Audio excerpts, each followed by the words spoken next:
Pemirsa, Ketua Umum PSSI Erick Thohir mengungkapkan Presiden Prabowo siap membantu pendanaan Timnas Indonesia.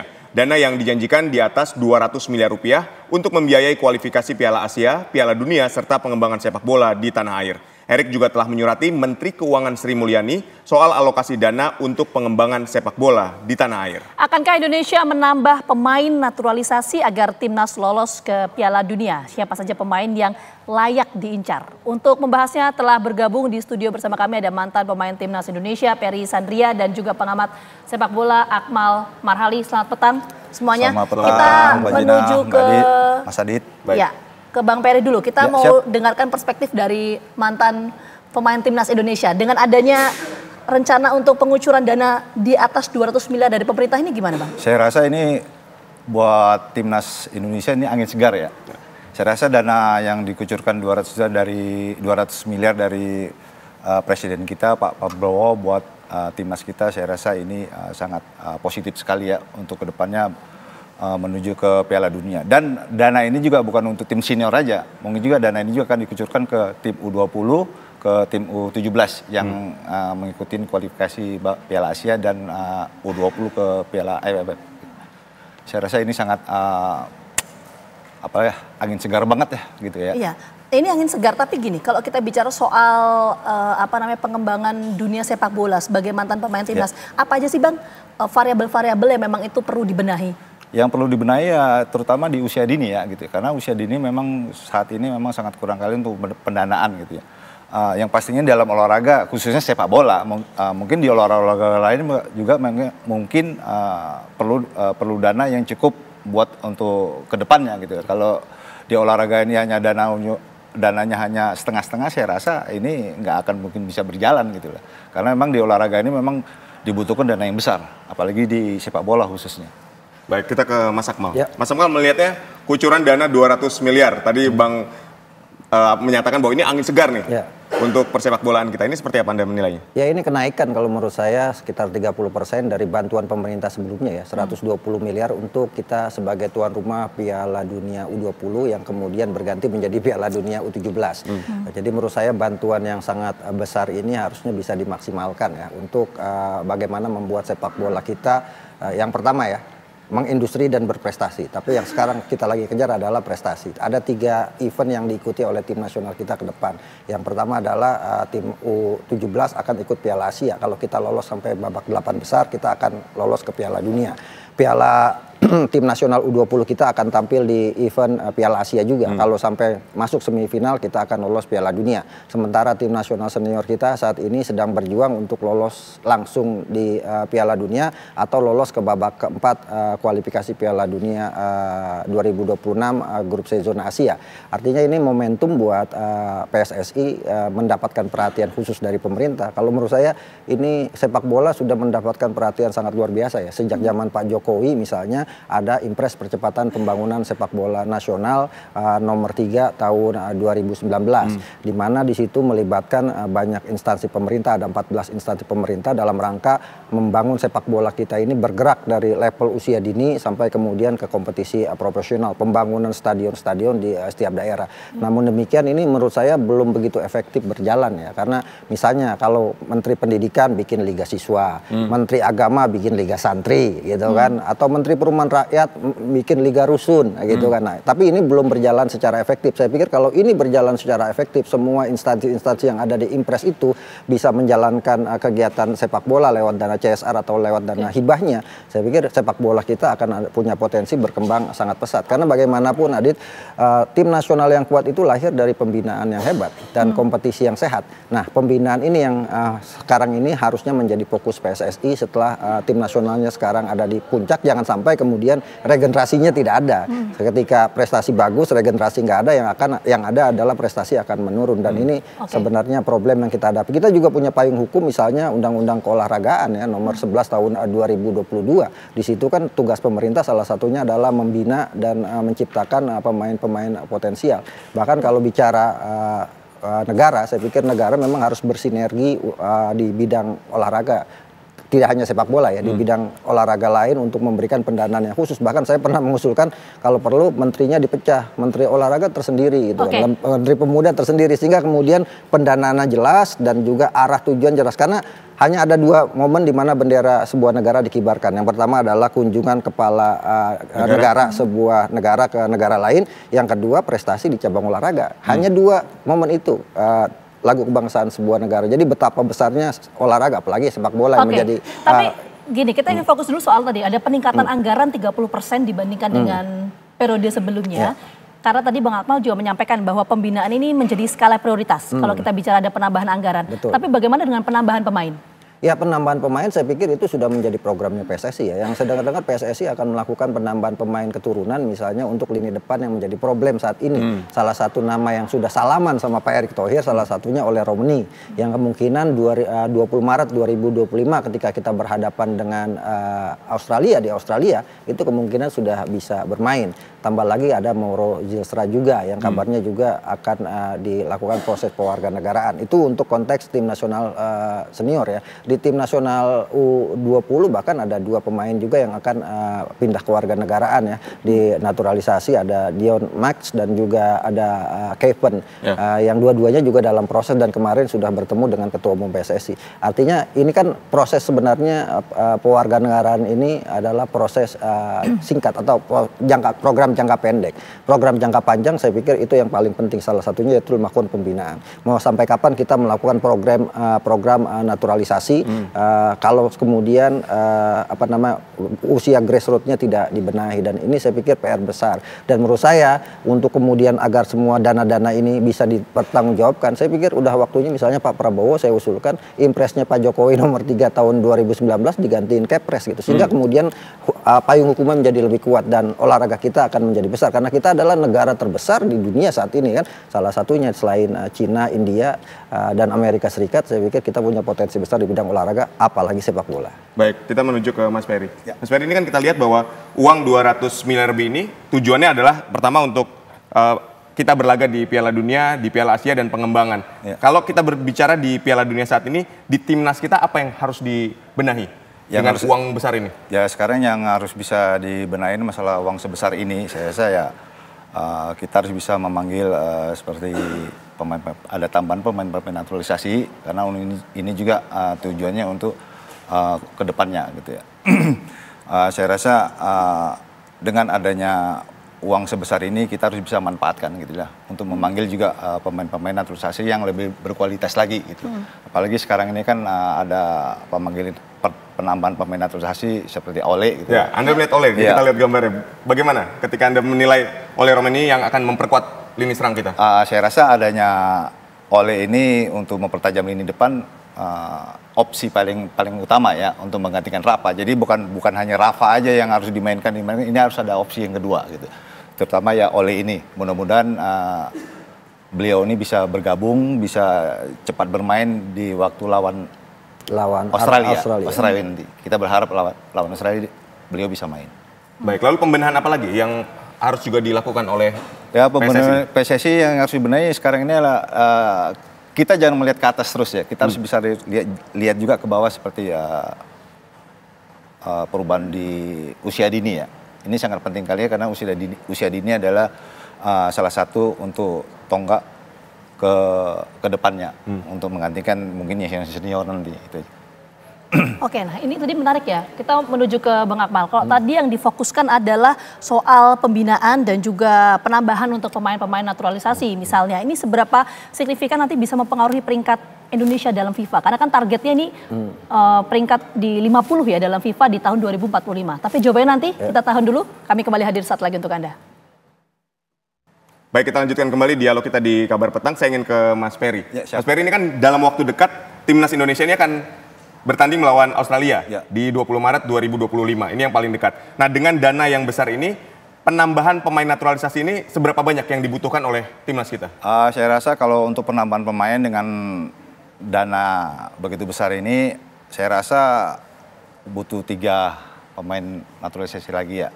Penambahan pemain khususnya buat untuk pemain depan ya. Yang sekarang ini kan yang banyak pertanyaan, ini pemain depannya bagaimana ini? Harus ada pergantian atau tidak? Saya rasa memang harus ada penambahan pemain, terutama di sektor lini depan dan mungkin di sektor lini sayap. Mungkin hanya itu. Kalau untuk lini pertahanan saya rasa udah cukup, dengan ditambah juga lini pertahanan di gelandang kita juga udah cukup. Di situ ada beberapa pemain memang benar-benar yang punya kualitas bagus. Sementara untuk kualitas pemain depan untuk sementara ini kan kalau kita bilang agak mandul sedikit ya. Kemarin juga yang terjadi buat gol itu Marcelino, dia adalah pemain sayap. Begitu juga Orad Mangun juga pemain sayap. Cuma hanya Rafa hanya pemain striker tunggal satu. Ini juga harus ada penambahan dari pemain-pemain depan yang sudah ada sekarang ini. Mr. Ole ya, yang sudah kemarin berjabat tangan dengan Pak Erick Thohir.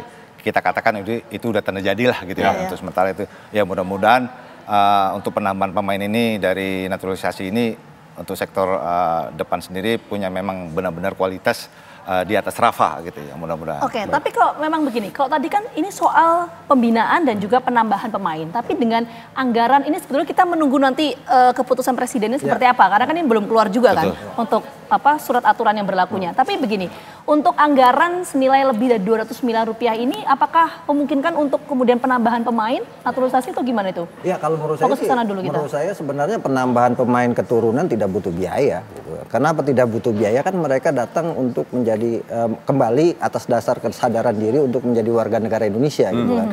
Jadi kalau pakai biaya berarti beli pemain dong. Seperti halnya klub-klub luar negeri membeli pemain. Jadi sebenarnya 200 miliar ini kalau saya ingin merinci ke yang 120 miliar waktu Piala Dunia. Ini kan pertama tujuannya adalah untuk program pemusatan latihan. Kemudian program uji coba dan juga diantaranya adalah program mungkin bagian dari pembangunan pusat training latihan. Kita kan sekarang lagi dibangun di IKN itu pusat latihan tim nasional, belum selesai. Mungkin ada bagian dari dana itu yang juga untuk ke sana. Fasilitas itu ya? Fasilitas. Yang kemudian yang paling penting menurut saya agenda-agenda uji coba misalnya untuk tim nasional U17, tim nasional U20 itu kan mereka biasanya melakukan pemusatan latihan. Kemarin U20 aja lagi di Jepang kan. Pemusatan latihan di sana. Bisa jadi U17 nanti ada pemusatan latihan misalnya di Korea. Kan itu dana-dana itu saya pikir kepada dalam kaitannya 200 miliar itu untuk dana-dana kebutuhan operasional yang kaitannya dengan meningkatkan kualitas tim nasional. Jadi menurut saya amat naif kalau kemudian dana 200 juta itu buat mendatangkan pemain naturalisasi gitu kan. Ya 200 miliar karena sejauh ini yang digunakan kalau yang kan pemerintah mengeluarkan uang kan pastinya ada istilahnya ada pagu-pagunya yang harus dijalankan dan saya pikir itu semua untuk kepentingan operasional tim nasional dalam kaitannya meningkatkan kualitas tim nasional kita, meningkatkan ranking kita dan mewujudkan target lolos ke Piala Dunia gitu. Oke, targetnya itu ya. Jadi fasilitas ya yang memungkinkan untuk kemudian merealisasikan anggaran lebih 200 miliar itu ya. Betul. Oke, kita menuju ke Bang Peri. Bang Peri, kalau kita bicara soal fasilitas apa yang perlu dibenahi? Ya soal fasilitas yang harus dibenahi terutama ya lapangan bola, mungkin untuk mesh untuk pemain dan lain-lain ya. Karena kalau kita ingin punya prestasi yang bagus ya kita harus lihat fasilitas kita dulu. Ya. Mungkin ada tempat nge-gym sekarang, jangankan sekarang, zaman kita dulu kan, zaman saya dulu, ya mungkin fasilitas itu sangat kurang sekali ya. Sekarang memang fasilitas harus ditingkatkan lagi seperti yang di IKN kemarin ya, itu harus lebih ditingkatkan lagi dan harus benar-benar kalau bisa dipercepat gitu ya. Baik, Mas Akmal, tapi apakah duit 200 miliar ini kalau tadi untuk fasilitas, untuk pengembangan mulai dari usia dini sampai di tingkat timnas senior, apakah cukup duit 200 miliar itu? Ya kalau kita lihat arahnya timnas ini untuk tim nasional ya, bukan untuk pembinaan sebenarnya. Pembinaan pastinya ya seperti tadi, ada impres percepatan pembangunan sepak bola nasional yang kemudian diarahkan ke Departemen Pendidikan, ke Departemen Agama, kemudian ke Departemen Kesehatan dan sebagainya. Menteri-menteri itu yang ada 14 menteri termasuk kepolisian di situ di dalamnya yang diajak untuk urunan untuk melakukan pembinaan di level grassroots. Tapi kalau yang 200 miliar lebih ini, saya pikir ini lebih kepada khusus untuk kepentingan meningkatkan performa tim nasional kita dalam kaitannya itu uji coba, kemudian training center, pemusatan latihan, termasuk di dalamnya adalah ya bisa jadi gitu untuk pembangunan fasilitas seperti homestay atau tempat tinggal pemain. Karena menurut saya sekarang kan kita banyak tinggal para pemain ini di Fairmont gitu kan. Biayanya kan akan sangat besar. Kalau di misalnya Timor Leste sekarang sudah membangun pusat latihan sepak bolanya lewat bantuan dana FIFA. Di situ ada mes pemain atau hotel buat pemain yang di depannya ada lapangan sepak bola. Dan juga Vietnam sudah melakukan itu, Thailand sudah melakukan itu. Saya pikir Indonesia harusnya juga melakukan itu sehingga melakukan penghematan dalam urusan pembiayaan tim nasional kita. Nah, yang sedang dibangun saat ini kan di IKN, belum selesai. Mungkin salah satu bagian dari 200 miliar ini salah satunya adalah mempercepat penyelesaian training center yang ada di IKN itu mungkin. Kalau kita berbicara yang lebih kekinian gitu Bang, kita hari ini kan sedang menghadapi kualifikasi Piala Dunia, kemudian ada Piala AFF, ada Piala Asia.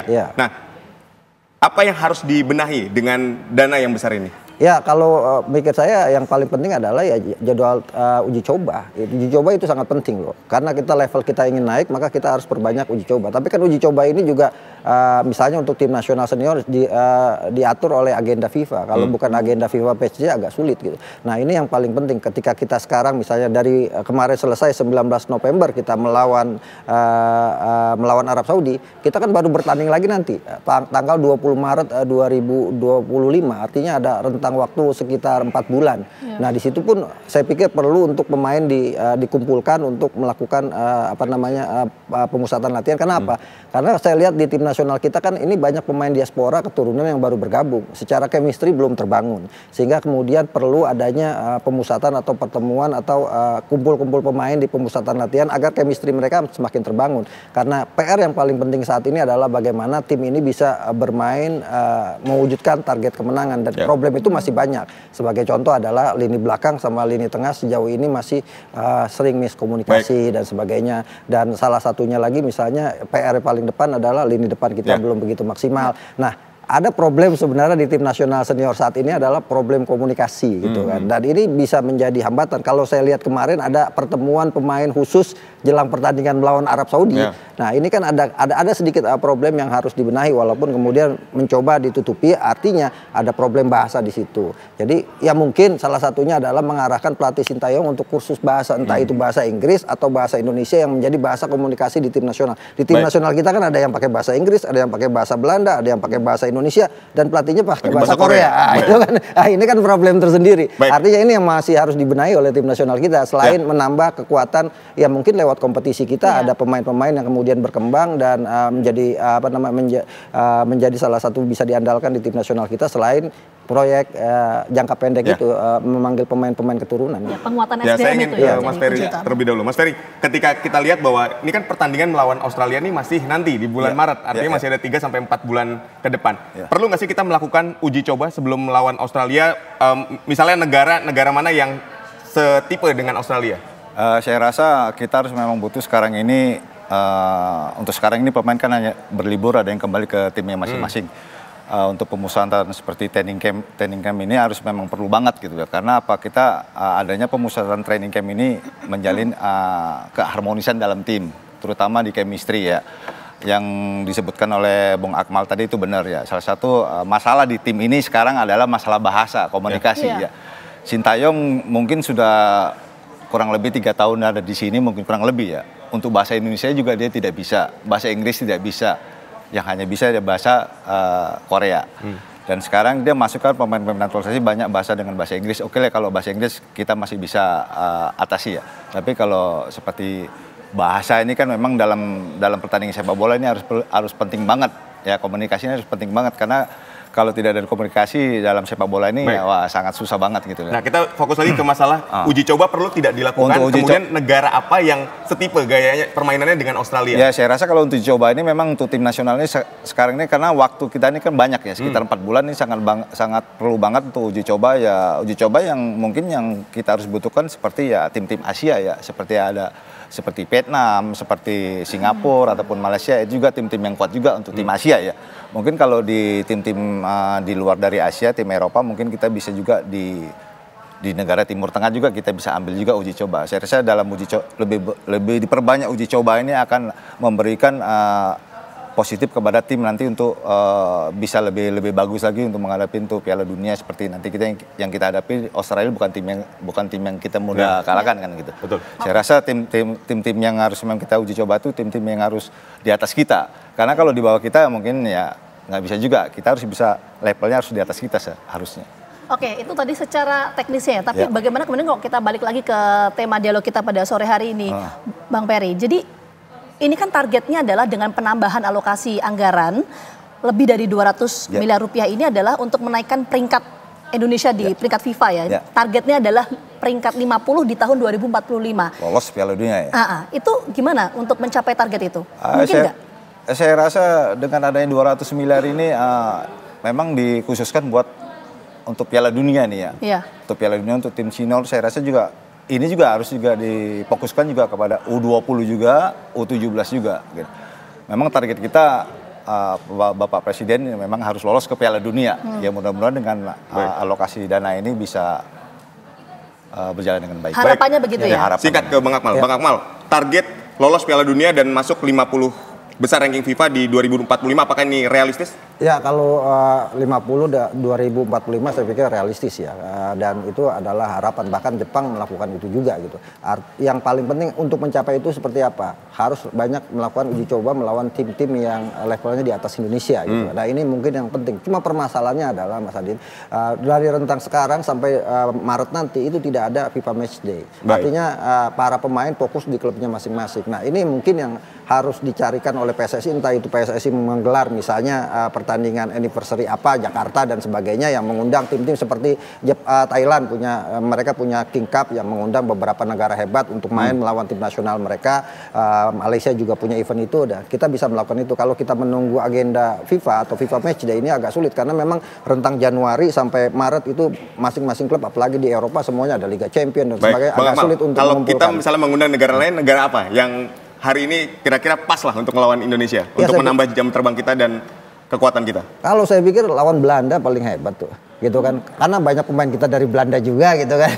Kemudian tim nasional Belanda, dan kita pernah melakukan itu kan pada tahun 2010 tim nasional Belanda datang ke sini. Sekarang dengan hubungan yang sangat harmonis, saya lihat Pak Erik juga sudah salaman dengan ketua Federasi Sepak Bola Belanda. Saya pikir melawan Belanda salah satunya adalah tantangan yang paling bagus buat Indonesia karena mayoritas pemain kita punya darah Belanda juga, dan di situ juga bisa meningkatkan kualitas permainan kita. Setelah kita kemarin lawan Argentina, ya lawan Belanda, lawan tim seperti Brazil dan sebagainya, saya pikir kita harus sudah naikkan level uji coba kita melawan tim-tim yang levelnya di atas Indonesia. Oke, jadi pembinaan, penguatan SDM timnas Indonesia itu yang perlu diperkuat ya. Nanti kita tunggu. Salah satunya lagi pembenahan dari sektor kompetisi, itu yang paling penting juga. Kompetisi yang sehat pasti menghasilkan kualitas permainan. Artinya ada beberapa hal yang perlu dibenahi dengan adanya anggaran ini. Nanti sekali lagi kita akan lihat bagaimana pengesahan anggarannya. Terima kasih banyak untuk Bung Peri dan juga Bang Akmal atas waktunya sudah bergabung bersama kami. Sehat selalu.